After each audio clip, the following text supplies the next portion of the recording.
Are you aware of the new Samsung Galaxy Z Fold 3 and Z Flip 3 model? If no, stick to the video till the end. And if you are new to this channel, make sure to subscribe it, cause we upload various tech updates. Let's get into it.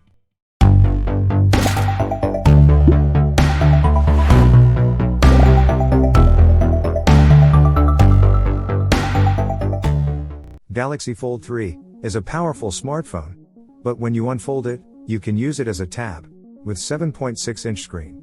It supports all games like Minecraft, Fortnite and gives real experience to the user. You can even use 3 apps simultaneously by changing the layout, and it is easy to drag and drop the file between apps, which is super cool. It can also be placed at an angle from 75 to 150 degrees, which makes us more comfortable while watching the series. Next, Galaxy Z Flip 3. This is my favorite, because it can be used without unfolding it. The cover screen shows messages, weather, and even plays music. You can make videos easily with your front camera, without any tripod.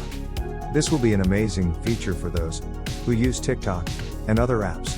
Another feature is, you can preview yourself on the cover screen. Shucked right. Speakers are detailed with Dolby Atmos. The outer cover is made with scratch-resistant glass. And these are the first water-resistant foldable smartphones. What is your favorite model out of these two? Do comment below. And don't forget to smash the subscribe button. Thanks for watching.